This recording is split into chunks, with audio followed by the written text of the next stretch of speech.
El metro realmente es un elemento que moderniza los sistemas de transporte. Yo sí creo que va a modernizar el sistema de transporte.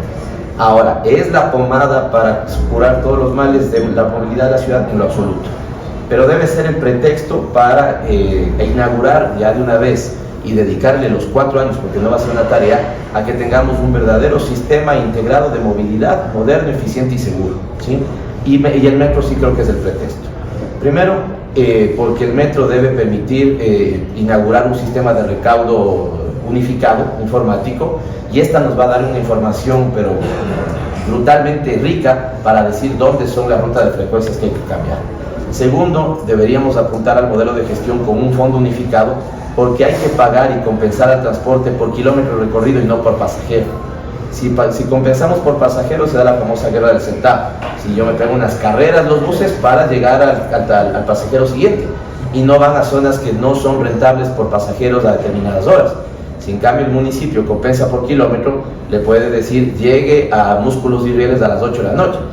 Pero es que no tengo la misma cantidad de pasajeros, no importa, yo lo voy a pagar por kilómetro recorrido, con lo cual tenga 5, 15 o 20 da lo mismo. ¿Qué ha venido pasando con las paradas? Yo creo que hay determinados desarrolladores que vieron en las paradas, ¿no es cierto?, la forma de que crezca la plusvalía, y seguramente ahí empezaron a construir.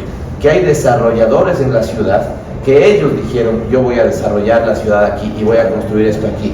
Porque no ha habido la ciudad que le diga, ¿no es cierto?, primero es el municipio, la autoridad pública, independientemente de cuál sea el alcalde, pero es la autoridad pública la que debe decir, es Quitumbe, es Bicentenario, es el repoblamiento de la 10 de agosto y es Calderón donde vamos a desarrollar la ciudad, no donde ellos creen que pueden levantar más plusvalía. Y alrededor de las paradas, ¿no es cierto?, deberíamos controlar eso, comportamientos especulativos, y más bien que terminen siendo, ¿no es cierto?, puntos de volver a dinamizar urbanamente la ciudad. Quito está pensada para los autos, no para los peatones, y la CIRES es muestra de eso. Entonces hay que hacer obras urbanas, disposiciones urbanas, ¿no es cierto?, que pacifiquen y que estén puestas al servicio del ciudadano. Nuestro planteamiento es proyectar Quito al 2030, que cumplimos 200 años de República, y yo les digo, yo sí sueño una ciudad como aspectos de las partes de la ciudad, si ustedes quieren, digamos, como es en este momento Ámsterdam o como puede ser Copenhague, que están destinadas a los peatones y a las bicicletas. ¿Los vamos a poder hacer estos en San Carlos, en la Magdalena, en la Pizulí? No. Pero si los empezamos a trabajar en el hipercentro, es posible que estemos construyendo, sobre todo para sus hijos, ¿no es cierto?, los que están detrás, la ciudad que merecen ellos. Quito tiene en este momento el relleno sanitario, está entre los 100 más contaminantes del mundo, por el dióxido de carbono, ¿no es cierto?, y por el tratamiento de los lixiviados. Si nosotros fomentamos con una gran política pública la separación en fuente, en mi casa, por ejemplo, lo hacemos, pero es una barbaridad que separado en fuente venga el carro recolector y vuelva a sumar todo. Entonces debemos hacer una transformación de la recolección de basura en Quito para que también termine siendo, procesada separadamente. Por eso también cuando les hablé de 12.000 millones de dólares, aquí hay un proyecto de inversión. Creo que el complejo sanitario de Quito puede ser una cosa de lo más potente, de lo más moderno y de lo más ecológico de América Latina. Necesitamos un nuevo relleno sanitario, necesitamos ahí una planta de reciclaje, y yo sí soy partidario, por ejemplo, si es que lo conocen, del proyecto Vindobona, que es un proyecto para tomar las aguas residuales de Quito, darles el tratamiento adecuado, volverlas a inyectar una parte al consumo de la ciudad y la otra que lleguen limpias, ¿no es cierto?, particularmente al río Machanga. En el curso de ese río pueden generarse 3 proyectos pequeños de microcentrales hidroeléctricas, y terminar, ¿no es cierto?, con un gran reservorio de agua que puede fomentar riego en las 33 parroquias, en una parte al menos de las 33 parroquias rurales de Quito. Primero, estoy en contra totalmente de la minería, al menos en espacios como por ejemplo el Chocó Andino. Quito debe ser, como ya lo era, una potencia turística. Miren, yo aquí sí voy a sacar algo de localismo, si ustedes quieren, no regionalismo, sino localismo. En el 2015, Quito tenía el doble de turistas que lo recibía, el doble de turistas que lo que recibía Guayaquil. En este momento están recibiendo de la misma manera. ¿Y por qué señalo el tema del turismo? Porque Quito tiene la capacidad para ser potencia turística no solamente en el turismo patrimonial histórico, tenemos la capacidad de hacer turismo de ferias, por ejemplo, ya, ahí está la zona del Bicentenario. ¿Ustedes no creen que nosotros tenemos capacidad al menos de pelearle espacio gastronómico a lo que hace Lima en este momento? Ellos se plantearon una política de Estado de hacer de la gastronomía, ¿no es cierto?, su fuente de ingreso de turistas. Y hoy hay gente que visita solamente Lima para ir a comer algo y tomar su pisco. Nosotros tenemos maravillas para lo mismo. Quito tiene un patrimonio geográfico, por ejemplo, que puede ser puesto al servicio del turismo de los deportes de aventura, por ponerles un ejemplo. Entonces yo creo que en este sentido, apostar por la minería en una zona como el Chocó Andino es un crimen en la ciudad de Quito, cuando podemos apostar por la famosa industria sin chimenea que es el turismo. Esta ciudad necesita hacer la mayor cantidad de obras, de intervenciones, de obra pública en los márgenes de la ciudad, que ha crecido de una forma pero increíble, desmesurada, y se están concentrando, digamos, grandes niveles de pobreza. Pero para hacer eso, al mismo tiempo, Quito necesita crecer económicamente de la manera más activa que puede. Para el crecimiento económico, nosotros hemos puesto sobre la mesa un paquete de inversiones de 6.000 millones de dólares, y yo siento que hoy en Quito hay dos elementos que marcan el ánimo de los ciudadanos, que es el miedo y el hambre, ¿sí? Y yo creo que, les voy a decir con mucha sinceridad, el hambre en el hipercentro, bueno, lo vemos de alguna u otra manera, ¿no es cierto?, pero no como se presenta, por ejemplo, en los márgenes de la ciudad. Claro. Y de ahí la importancia de que tengamos buena intervención. Mi hipótesis es que desde la administración del alcalde Rodas en ese momento se puso un poco de moda el descontrol en la ciudad. Hace poquito estuve en Cotocollao. Ya ni siquiera se puede caminar. El descontrol de la venta ambulante es brutal. En los centros comerciales, los buenos, bonitos y baratos, hay en este momento, y créanme que los conté, el mismo número de vendedores en calle que locales vacíos. Y nadie está haciendo, digamos, una tarea de control efectivo. En la ciudad en este momento es perfectamente combinable el derecho al trabajo con una ciudad ordenada, por lo que decía. Tenemos mucha gente que está vendiendo afuera, que es incluso dueño de local. Y dice, yo termino vendiendo afuera, ¿no es cierto?, porque la gente está vendiendo y ya no entra más en mi local. Yo, si es que no se conoce, les diría que deberíamos volver a estudiar lo que pasó en la Plaza de la Jota y la Plaza de la Michelena, que era exactamente el mismo problema. Se terminaron convirtiendo en plazas formales bien adecuadas, y la gente que vendía en calle pasó a la plaza y todo el mundo de repente empezó a, digamos, conciliar y vivir mejor. Hoy los que antes eran vendedores de calle y que están ahora en las plazas dicen, tengo nuevos competidores de venta informal, haga lo mismo. El momento que uno llegara a formalizar una zona, estoy pensando más en las zonas del centro de Cotocollao, en el caso del norte, debería poner una normativa donde quede prohibido la venta ambulante, ¿no es cierto?, en una buena área a la redonda.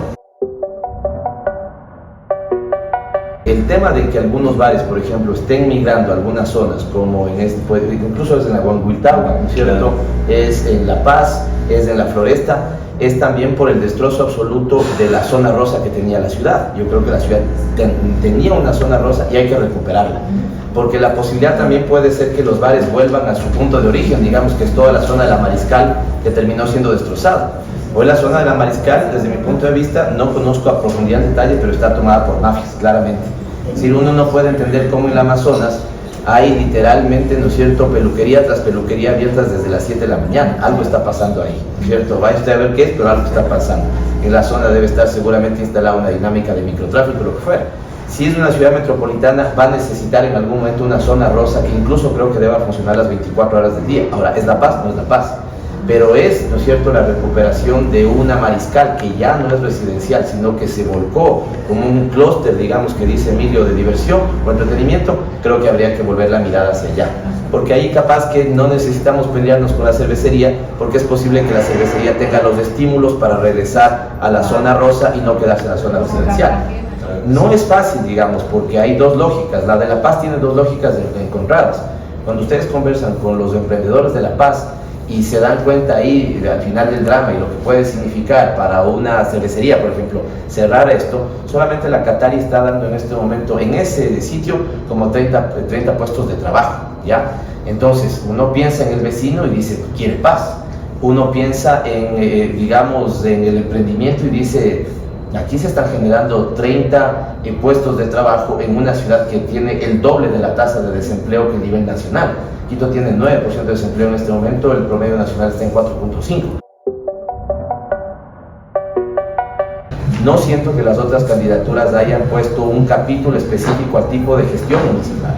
Y yo lo que planteo es una gestión municipal donde la participación y el acuerdo en lo que hacemos en la zona sea fundamental. Perdón, para terminar, porque ¿a qué se ha llevado la participación ciudadana? A los presupuestos participativos. No sé si en los sectores del hipercentro pelean mucho por los presupuestos participativos. Siento que no tanto como en otros barrios, pero a ratos, ¿sí? Y fíjate, y a veces terminamos peleándonos en los barrios por obras de 20.000, 30.000, 40.000 dólares, que deberían estar absorbidas en un municipio que en este año no ejecutó 500 millones de dólares. 500. O sea, ¿cuánto puede costarle imprimir una linda? Le llamamos al colegio de arquitectos, ponemos a los mejores urbanistas, aquí mismo, definimos cuál es la intervención en la Chiris. Digamos que cueste, no sé, pues, 3 millones. Bueno, no ejecutó 500. No es que le falta, no ejecutaron 500 millones de dólares. ¿Ya? Y entonces es ahí donde digo, las paradas del metro, la integración, el fomento de la bicicleta, seguramente con ustedes, ¿no es cierto?, podemos encontrar los fundamentos de esa ciudad moderna que necesitamos. No estamos todavía para el tema de las alcaldías menores. Y yo lo que planteo más bien es una fuerte potenciación de las administraciones zonales, en capacidad de decisión y sobre todo en materia presupuestaria. Primero yo empezaría con la modernización municipal, ¿no? Si hoy podemos pedir una hamburguesa y sabemos si ya se preparó, dónde va, a qué hora nos llega y pagamos por una aplicación de celular, es inconcebible que no tengamos la misma capacidad de hacer así los trámites en el municipio de Quito. Yo creo que la modernización y simplificación de trámites debe ser fundamental. Y a eso sí, perdón que hable en este caso en primera persona, pero yo fui ponente, aquí le veo a Blas Coluna, que es compañero asambleísta y él puede dar testimonio. Fui ponente de la ley antitrámites en la Asamblea Nacional. Claro, después de cuanto las tragedias, ¿no? Pero después de aprobada la ley antitrámites con unanimidad de votos, el presidente Moreno nunca hizo un reglamento que debía operar. Pero, ¿qué decía, por ejemplo, qué dice esa ley? Dice cosas tan sencillas como no pueden pedirnos copia de cédulas si las entidades estatales tienen acceso a nuestra cédula de identidad. No te pueden pedir copia de papeleta de votación si le vas a matricular a tu hijo, que tiene que ver con lo uno con lo otro. Por ejemplo, te botan del trabajo, tienes 8.000 dólares, te quieres poner una panadería o una cafetería. Te toma 3 meses sacar el permiso de funcionamiento y te comiste los 8.000 dólares. El planteamiento que está en esa ley es que te dicen, a ver, ok, ¿quieres ponerte? Estos son los requisitos que necesitas tener. Ten el permiso de operación, vengo en mes y medio y te verifico si tienes, ¿no es cierto?, esos requisitos. Pero también das algo de dinamismo económico. Entonces, lo primero que me voy es por optimización, mejora, disminución de trámites. Yo decidí hacer una visita al ECO 911 un viernes de quincena a las 6 de la tarde, evidentemente porque ahí hay más incidentes de delitos. Las cámaras, yo puedo entender las críticas, pero mal bien están, de alguna u otra manera algo están funcionando, pero no hay capacidad de respuesta operativa, y es porque la policía, ¿no es cierto?, no tiene ni... Nos hemos vuelto a donde los barrios tienen que hacer vaca para poner gasolina o comprar la batería del patrullero.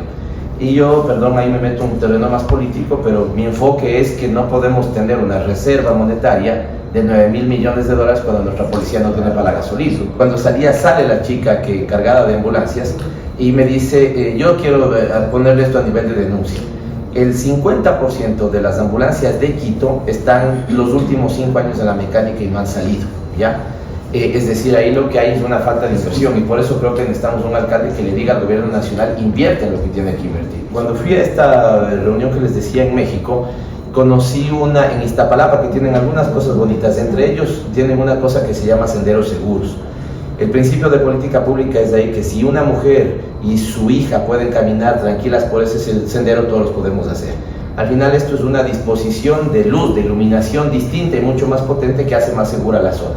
Toda esta zona de la República de El Salvador muy bien podría, o sea, hace rato pudo haber sido una intervención en ese sentido ahí.